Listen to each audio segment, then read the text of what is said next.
Welcome to the Dental Marketing Guy show. I'm the Dental Marketing Guy. Today we have a guest who really needs no introduction. It is an amazing honor to interview Howard Farran, the founder of dentaltown.com. You've already heard of him, but let me tell you, this guy is changing dentists' lives. It is an amazing resource. Dentaltown.com, the Dentaltown magazine. What we're going to talk about today is kind of the history of dentaltown.com, how it helps your practice, and what it means to your future. Howard Farran, how are you? I'm doing good, Justin. How are you doing? I'm doing great. It's such a huge honor to have you. I've interviewed some good guests, some pretty big names in the dental industry, but I got to tell you, I'm almost nervous to interview you, man. You're such a big deal. Oh, how can you be nervous? I'm seeing your wrestling cauliflower ears, and you kick my butt. This is like going back in time to high school. I was on the high school varsity wrestling team at Bishop Carroll, and that was when cauliflower ears were what you wanted. I must not have been a good enough varsity wrestler because I never got them. Maybe you did the smart thing and wore your headgear. Well, you did. Actually, you think it was headgear? I always thought the guys that got it were the ones who used their head as an instrument or a spear. I always thought when you do a double leg and you use your head as a weapon more, you got the cauliflower ears instead of your shoulder. Do you agree with that? Yeah, that might be true. It kind of as a front headlock. I think that's, digging the head in. I think, that's probably where I got it, from the front headlock. But the front headlock, digging your head in, huh? Yeah, in the armpit there. Right on. Yeah. So basically just wanted to ask you to kind of tell us the story. A lot of people know Dentaltown. I mean, obviously, you've got a ton of dentists on Dentaltown. It's a huge resource. Could you tell us kind of the history of how Dentaltown came to be and why you started Dentaltown? Well, basically, I have four boys. You're friends with one of them, Ryan. I have four boys, Eric, Greg, Ryan, and Zach. They're 27, 25, 23, 21. And my oldest boy was born in 89, and when he was 9 years old, I saw him in 1998. I saw him on the internet talking to other people about skateboard wheels. And I thought, oh my God, forget skateboard wheels. We should be talking about root canals, fillings, and crowns.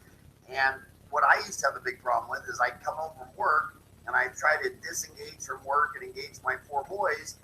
But you always had in the back of your mind, like, oh my God, what happened to that lady? Should I have put her on antibiotics? Should I have, pulled the tooth? Should I have not done the root canal in one appointment? And I just desperately wanted to talk to another dentist. And everyone that loved me, if I asked my dad, I told my dad what I was worried about. He said he'd say a prayer. My mom would say she'd say no mean. I just wanted to talk to a dentist. And so I saw that, and I put all my time and effort into building that website and got it up in 98. I literally thought, in all honesty, that maybe I could get like maybe 20, 25 guys, or once or twice a month we could have an evening study club to talk about this stuff. And the first month, 1,000 dentists joined, and we've never had less than 1,000 dentists join in any month. And now we're over 210,000. And it's Dentaltown, not Dentist Town, because we need guys like you in there. I always said that if you took away about 500 dental companies, we'd be sitting outside on a sidewalk on a rug with a bunch of pliers we bought from Home Depot, and we wouldn't be the magicians that we are. And so, if all the dentists are talking about your product and it's red and they're all saying, God, I wish it was blue instead, I thought the dental manufacturers need to see that and say, wow, all of our customers, they don't want it red, they want it blue. So I had Dentist Town, but I called it Dental Town because, it takes a lot of different players, insurance, business consultants, marketing gurus like you. It takes a lot of, we have to wear a lot of hats. It's not just about teeth. Yeah, excellent. I think that's why it's such a powerful resource. You've built synergy in the entire dental community. You've got Hygiene Town, and then I think you've got a couple other websites. Could you tell us about that? We have Hygiene Town because a lot of the hygienists wanted to discuss without their employer reading, and And of the 9 specialties that orthodontists were the only ones who wanted their own gig. The orthodontists, endodontists and oral, all the specialists have no problem sharing all their information, but orthodontists don't feel that way. They feel very strongly that if there's any orthodontic needs for your patients, they should be the ones that do it from A to Z. So we started OrthoTown. So there's 10,000 orthodontists in the United States. Half of them are on OrthoTown. But mainly, the big monkey is Dental Town. Excellent. What would you say, what are the top 3 benefits that dentists enjoy as a result of your work with Dental Town? I would say that the number 1 would be the social camaraderie of being able to cry on someone's shoulder that gets what you do. I mean, when you're a dentist and you call your brother and he's an engineer or a pharmacist or a physician, I mean, no one truly gets what it's like to practice in dentistry. I mean, if your world is dentistry, I doubt your mom or your sister or your brother or your dad or your cat gets it. So I think that just going there. I think number 2, clinical. It's very counterintuitive to go share. Everybody, like you go on Facebook, everybody likes to share like the picture of their perfect crown or their perfect root canal, and that's just like having a deer head over your mantle, over your fireplace. I mean, it just shows that you shot a deer. It doesn't show how you did it, all the details. And what I think is the most beautiful thing about Dental Town is when people are so grounded and so real. No one needs help on their perfect root canal. They need help where they dropped the ball and they fumbled, they lost the game. And to post a case on Dental Town and ask your peers, what went wrong, and to let everybody critique it and talk about it and share. Everybody, the clinical dentistry, the cases, there's hundreds of cases posted every day that are just truly mind-blowing. And then third is where you come in. We were trained 8 years in math, physics, chemistry, biology, I mean, just all science. And then we graduate, and a week later, we got to figure out how to get on Quicken and make payroll and pay our rent, our mortgage, and we're supposed to, know our numbers and file our taxes, and we're supposed to do marketing. I mean, so the funniest letter I ever got on my, I came out with these tapes called the 30-Day Dental MBA, and they're on YouTube and iTunes, and a Catholic priest sent me a letter, and when they came out, and he sent me a letter. He said, "Man, I feel just like a dentist." He goes, "I went to 8 years of seminary school, and all we did is read the Bible for 8 years. And then I graduate, and they put me in charge of a church, an elementary school, and I show up there, and the elementary school's $1 million in debt. All the teachers want to raise, everybody's upset." And I just sat there and I thought, where was I trained in the seminary to run a Catholic elementary school? And my sister's a nun, so she said, I don't know if this applies to a school, but my brother made these tapes, and here, listen to the tapes, maybe you might learn something. And he said, oh my gosh, he goes, the entire 30-day dental MBA, you could have just taken out dental and put in Catholic church elementary school, and nothing changed. He said, they didn't teach us the business, of hiring teachers and doing job performance and talking to the accountant and why they're losing money and what percent of collection should be, of revenue should be teacher salaries and electric bill. And he said it was the best thing that ever happened, and those tapes have been handed around to half the priests in his area. That's amazing. And that's when I and that's why thoughts and feedback like that. That's why my last book, my first book was a business of dentistry, and then it was the consumer's roadmap, the patient side of the dental equation. But my third book is just uncomplicated business. You only manage people, time, and money. And I took out all dental references. I didn't even put on the title that I'm a dentist, because business is business, and it really doesn't matter if you're running a casino, a restaurant, a swimming pool, a Catholic church. It doesn't matter. If you can't manage people, your time, your money. Every business does the same thing. They just make something, sell something, watch the numbers. And so I wrote that book, and it's doing fantastic on Amazon. It's #1 under the category dental, and they just bumped it up to the international bestseller book list. It's amazing, because when you wrote that book, like you said, it's not even referencing dental, but you're such a big name. You've given the industry so much help. You've been such a huge value. and in the way you've collaborated with dentists on Dentaltown, that's been parlayed exponentially. So that makes sense that your book's the bestseller. You know, I saw Twan Pham at the Townie meeting, and he was bragging to me that his book for a minute there, his was the #1 bestseller. But I said, oh yeah, but Howard's is coming back. We'll see, we'll see. So you guys are battling.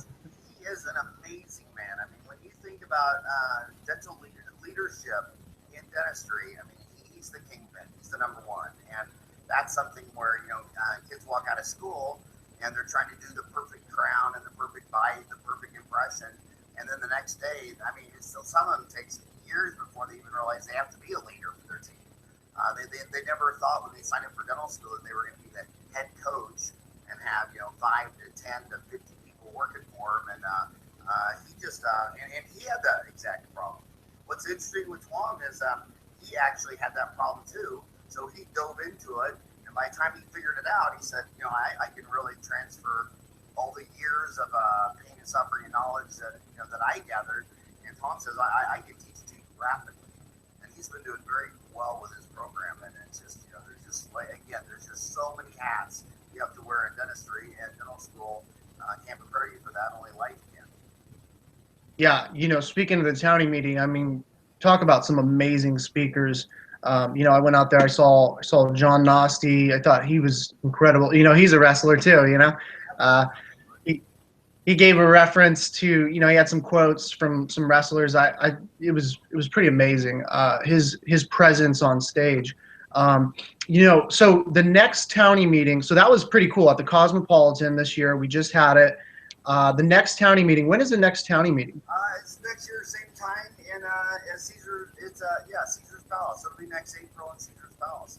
You know what's neat about wrestling? It's an individual sport, but a team sport. So there's 12 weights. You all got to win, but you win one at a time. It's not like a football game where you hike the ball and all 12 people are playing. I mean, it is. When you're out there on the mat, you're the only guy from your team.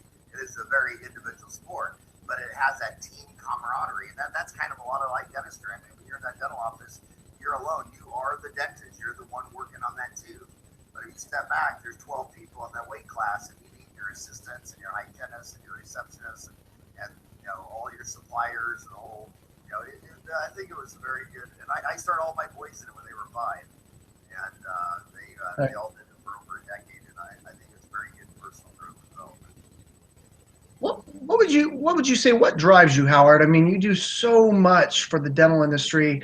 I know when you were at the Townie meeting, it was podcast after podcast after podcast. I'm just wondering. I think a lot of people are looking at the value you've brought the dental industry, and they're like, man, what drives Howard Farran? I think I just love it. I mean, I decided I was going to be a dentist when I was 12 years old, and now I'm 53. So 41 years, I've just been living, breathing, dying dentistry. And I think what really motivates me the most is, inside the United States is how do you transfer the knowledge? I mean, so you got a guy like me that's been, working on patients in the same office for 30 years in Phoenix, and then you see a kid walk right out of school, and you're like, you don't want this kid to have to stick his tongue in every light socket and trip on every obstacle in the way. And you sit there, and it motivates you to think, wow, how can I double this guy's knowledge faster, easier, higher quality, lower cost. And then when I go around the world, I've lectured in 50 countries. I mean, there's 220 countries, and there's about 20 countries that are like the United States, very much like United States, like Canada, Australia, New Zealand, Western Europe, Japan, Singapore.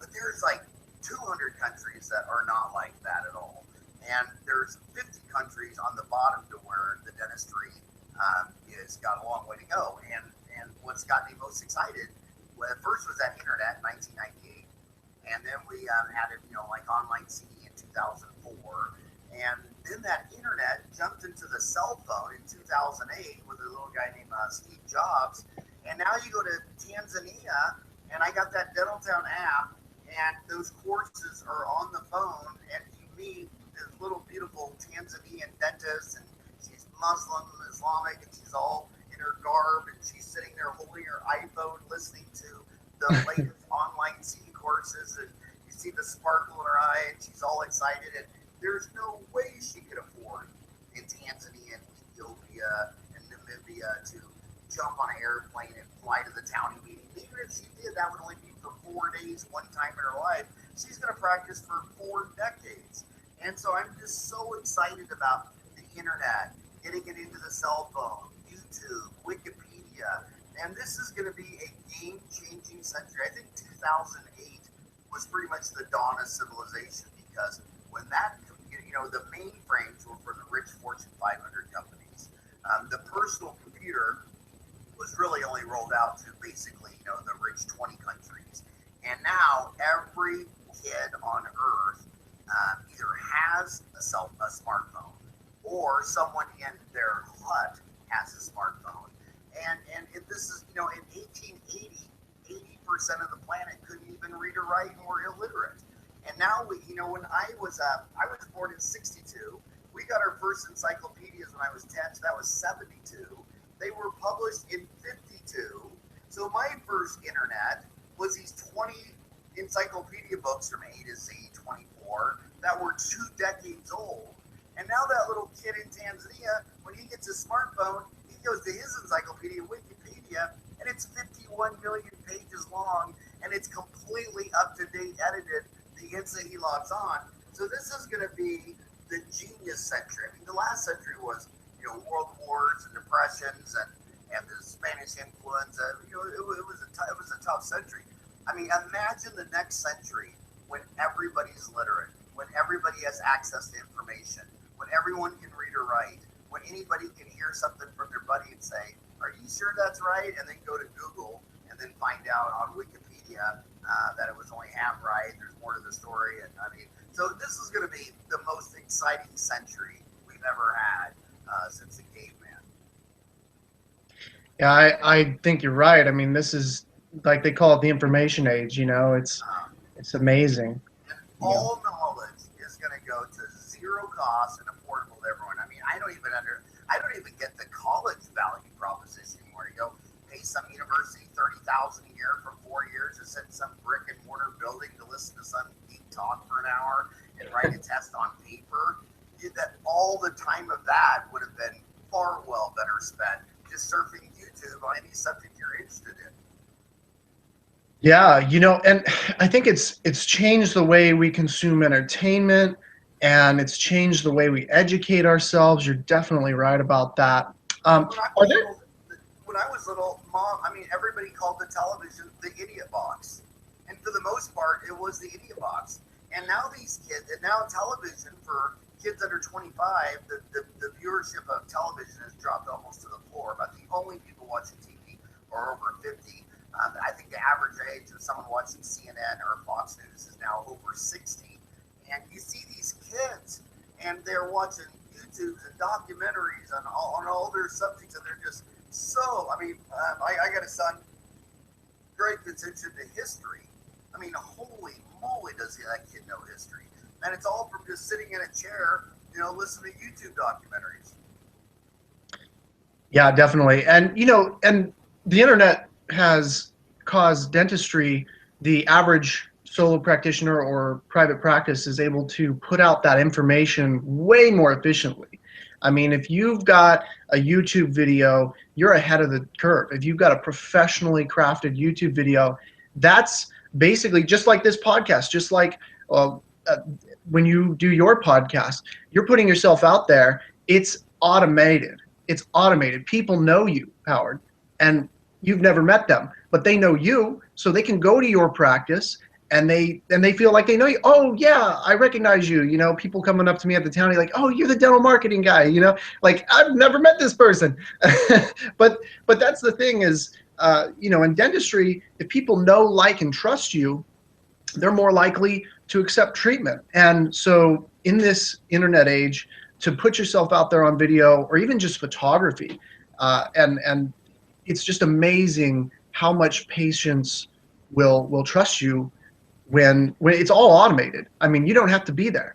Nowadays, you don't have to be face to face. So it's really cool. And I'm sure you've seen that in your practice, and plenty of dentists who experience that too. Yeah, and these niche marketing, some dentists are treating the poor, Medicaid, Medicare, Obamacare. Some people are PPO practice, some people are higher end. But it seems like the people that are just crushing it are the ones who do something. Maybe it's cosmetics, maybe it's implant, maybe it's gum surgery, whatever. But their website is filled with these documented cases. And these people, because these consumers they're on their smartphone too. They're not on the old school yellow pages, and they're going to these websites and they're seeing here's a dentist website and just a name and picture and a picture of him standing there with his wife and kid and dog and cat, and then they go to another site and there's just 20 cases before and after of some amazing dentistry, and people are literally flying to their city because that they want that. So it certainly is a game changer compared to when I got out of school. It was just your name and phone number in the white pages, and then the yellow page you get a little square that maybe had this more attention grabbing, but it certainly wasn't very much transfer of information. Kind of reminds me when I was a kid, and Mom would take us to where Grandma and Grandpa were buried, and all you saw was 2 dates and a dash. That whole dash is their life, and now we hear that there's over 30 million dead people on Facebook. And 100 years from now, 200 years ago, you're wondering, I wonder what my great-great-grandfather is like. You go to his Facebook page, and you scroll through his whole life. That's a lot more amazing than just a dash on a tombstone. Right. Or a number in the white pages says, Howard Farran, dentist, here's the phone number. Now they can go to a website and just it all comes alive. Right. Right. And you still print, I get the Dentaltown magazine in my mailbox for people that want that medium.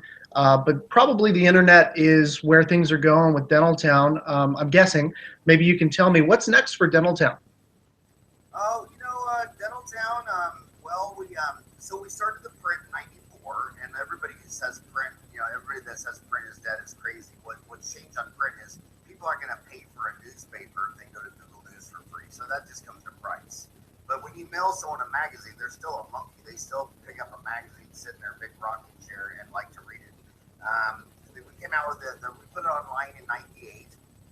We did online C in 2004. What's really robust is the classified sections, the blogs, the podcasts. So now that's all jumped into the app. So the app is up and running. We added online C to the app this year. Last year, I think this year we're going to add the classified ads and the blogs, and the podcasts are on the app too. The classifieds are amazing because just like you wouldn't want to buy a brand new car if you can go get it a year old for half the price, it's amazing what you can buy. The Dentaltown has 6,000 classified ads, and it's just amazing the value you can buy on new stuff. And I would just say, we just keep on trucking. Excellent. Excellent. Well, we've come to a close on our time. I know your time is super valuable. Our listeners really, really appreciate you coming on. And they can find you at dentaltown.com. And you've got the podcast, Dentistry Uncensored. It's Dentistry Uncensored, right? Dentistry Uncensored. Excellent. Excellent. And your book, what's the title of that one more time? Uncomplicated Business. Uncomplicated Business. It's on Amazon. It's in a book, Kindle, print, audio. I think the audio is about 5.5 hours long. The book, if you want to read, it's about 275 pages.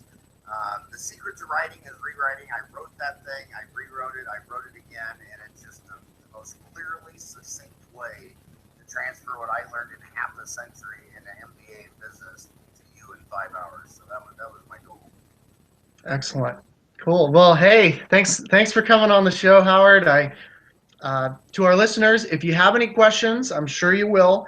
If you see this on YouTube, Dentaltown, whatever, the Dental Marketing Guy blog, wherever you see this on social media, feel free to reach out, ask some questions. If you have questions for me, if you have questions for Howard, just get connected, get on dentaltown.com, get that magazine subscription, get on there. You got the book, Uncomplicate Business, the podcast, Dentistry Uncensored. Just amazing value. If you're a solo practitioner, if you're in private practice, if you're thinking about one day, maybe 20 years from now, starting your own practice, even if you're working as a dentist for someone else, the clinical side of it. Everything is covered on this website. So if you haven't heard of it yet, get out from under a rock and get on dentaltown.com. Once again, I'm Justin, the dental marketing guy from dentalmarketingguy.com. Thanks, Howard. Thank you very much. Awesome seeing you, Townie, and Ryan and I sure had a lot of fun with you. That was a great meeting. Thanks a lot. Thanks. Okay. Till next time.